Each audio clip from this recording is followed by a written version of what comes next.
Early mornings are a magic time in a city. The joys and scares of the night fading away, and the expectations and anxieties of the day not yet here, the streets are empty and quiet.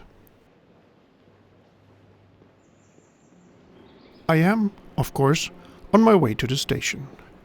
It isn't far away, just across the river Sambre, which patiently endures the prison walls on its way through the city. I arrive early enough to have a wander around the deserted station. What appears to be a particularly generous platform roof turns out to be an elevated highway, the Petit Ceinture or Small Belt. Makes you afraid to find out what horror the Grand Belt might be. But let's find the train. If I leave now, I will be home in time for work.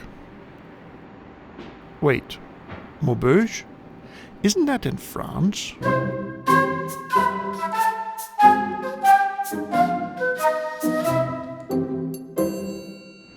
The train to France, because work can wait, leaves Charleroi industrial remnants behind and follows the Sambre, now free again, upstream.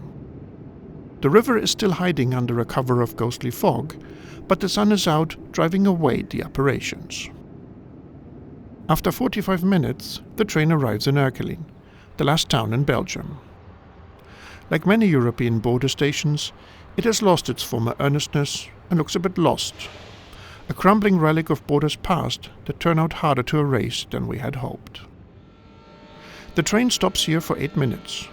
There's no apparent reason, but the wait does cause it to miss the connecting train in Maubeuge by 3 minutes, and this is really all you need to know about the French approach to timetabling.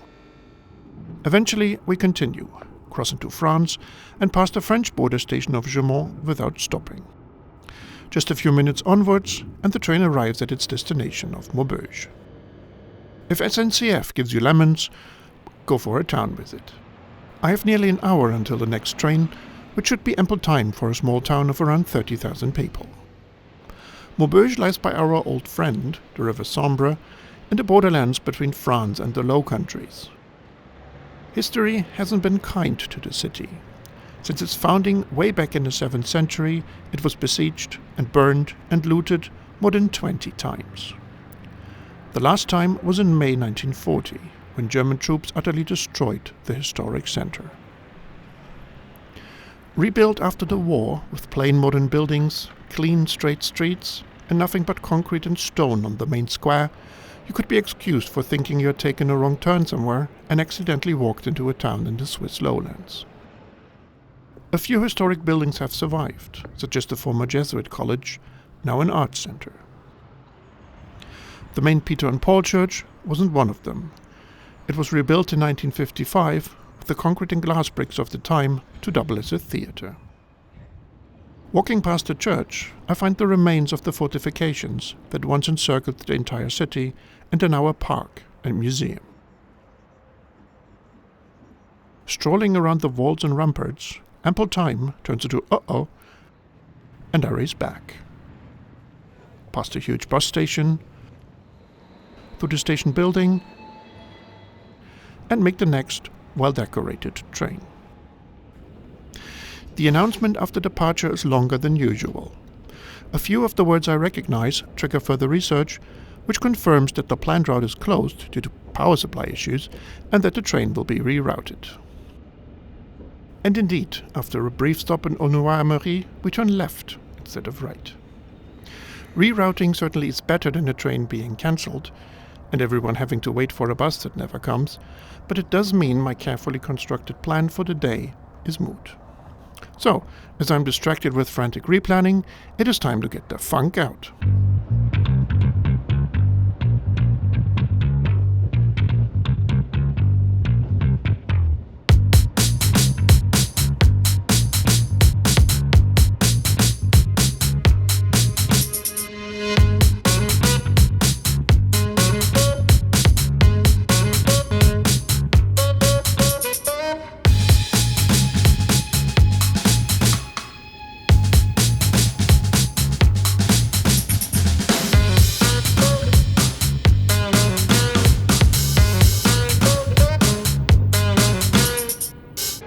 With roughly an hour of delay, we finally arrive in Valenciennes.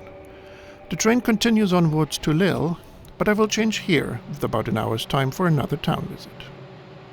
Having only about 15,000 inhabitants more than Maubeuge, I expected it to be similarly sleepy. But not so. Outside the station, I am surprised by a tram for an instant big city feel. Walking towards the center, I pass by the Church of Saint-Géry, who, disappointingly, in English isn't Gary, but Gugaricus. It isn't the main church and currently experiences organ maintenance. The main square, Place d'Armes, is beset by conflict. On the one side is City Hall, about as classically French a building as you could get. The other side is framed by a brutalist apartment block. The reason, once again, are the Germans, having destroyed a big part of the city during World War II.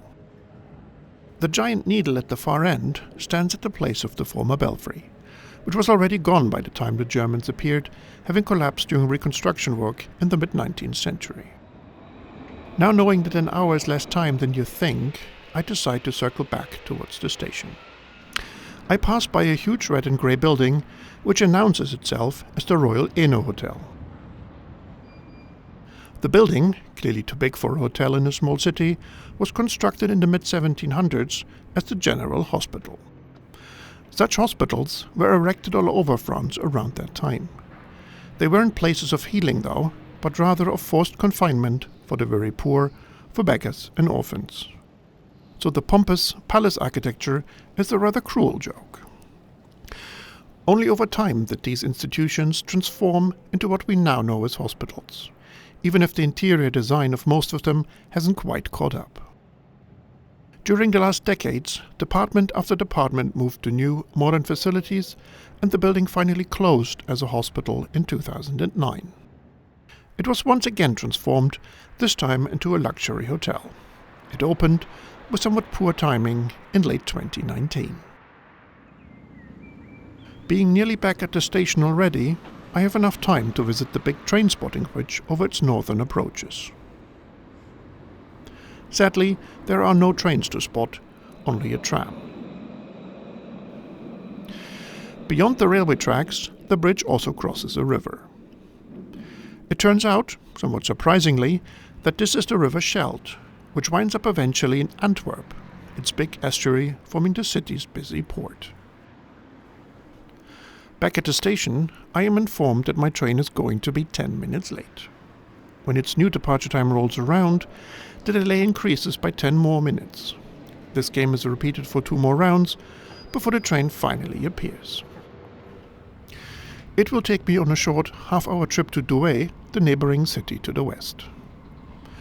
The uneventful journey through fields and farms is briefly interrupted by the endless tracks of the Saumont marshalling yard. Soon after returning to fields and farms, the train arrives in Douai. The station is huge, but feels a little lost in time. Not much seems to have changed in the last couple of decades. There even are crocodiles still here. No, not actual crocodiles, but these metal contraptions that are part of the original French train protection system. You know it is old, since it has an actual name rather than a 3-letter abbreviation. And indeed, it goes back as far as the 1870s. The railway part may be uncared for, but the city side of the station has been impeccably renovated. Douai is another town of around 40,000, of which the north seems to have lots. As I make my way towards the center, I quickly come across Place Carnot. It is a strange mix of concrete and trees, currently serving students on their lunch break. Having lost quite a bit of exploration time, I have a brief look at the map and decide to turn around here already and go back to the station. It suddenly has become quite busy with trains all alike. I manage to pick the right train out of the lineup, and we take off for another short hop through more fields and more farms. Along the way, we pass a train for people in a hurry. What a strange concept. The train terminates in Arras, a city of, you guessed it, 40,000 people. It features more prominently on maps, though, because it is the prefecture, or government seat, of Department number 62, otherwise known as Pays de Calais, stretching all the way to the coast. For variety, I decide to start my visit by walking around the center. Even so, the streets and squares look promising. The first attraction is the former Benedictine monastery. It is dedicated to Saint Vaast, known as Saint Foster in England, considered the first bishop of Arras and patron saint against eye trouble. Secularized during the French Revolution, the complex is now owned by the city and houses an archive and an art museum. If you walk around the, pardon the pun, vast abbey, you will find the Cathédrale Notre-Dame et Saint Vaast. The cathedral, said to have been one of the most beautiful Gothic churches in France, was not just secularized, but looted and partially destroyed during the Revolution. It was rebuilt in the early 19th century, only to be shelled and destroyed yet again, together with most of Arras Center, in World War I. Unfortunately, it will only open in half an hour, which is beyond my patience, and so I move on without seeing its interior. Instead, I find this huge cobblestone square surrounded on 3 sides by Baroque townhouses. The 4th side is taken up by the Hôtel de Ville, that is, Town Hall, with its impressive 75-meter belfry. But don't be fooled by the size. This is the Petit Place, the small square, officially the Place des Héros. The Grand Place lies just 1 short street away, and indeed is even bigger. Sadly, it is also Le Grand Parking, which makes it decidedly less enjoyable. The somewhat lost merry-go-round counts as a redeeming, if mesmerizing, feature though. But we can't leave the city without visiting at least one church. Luckily, Saint Jean-Baptiste is just around the corner. Built in the 1520s, the church was originally dedicated to St. Nicholas. It evaded destruction during the Revolution by transforming into a Temple of Reason. After things calmed down, it transformed back into a church, but now dedicated to John the Baptist, and serving as the city's backup cathedral while the actual cathedral from earlier was being rebuilt. Church visit done, I have enough time for one more thing I spotted on the map, but it is a bit of a walk to get there. Along the way, I cross Place Victor Hugo. It was built in a swamp at the turn of the 18th century in an octagon shape. It became the center of a lively neighborhood lined with cafes and bars. Those cafes and bars slowly died during the second half of the 20th century when the square became a car park, displacing all human life.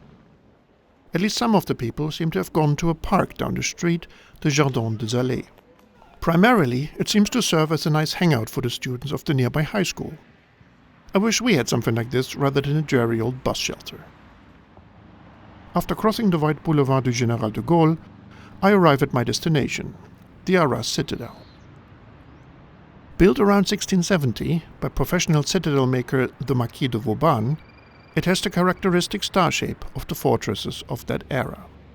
Never actually involved in any fighting, and simply ignored by the Germans in both World Wars, it was nicknamed La Belle Inutile, the useless beauty.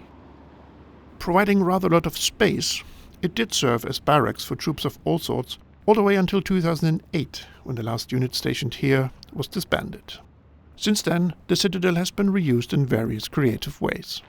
Some buildings are used by the local government, and others are part of a digital hub, because of course.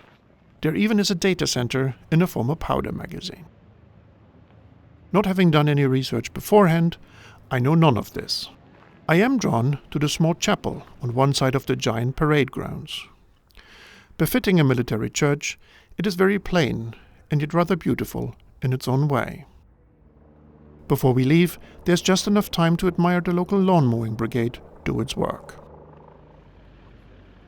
Originally, I had planned to continue via Hasbrook to Dunkirk, have a look at it, and then go down to Calais. But thanks to the French Railways' practice of taking a train-free siesta all afternoon and then stopping service quite early in the evening, that won't work after the earlier delay. The alternative should be quite nice though, a branch line that is heading straight west to the coast.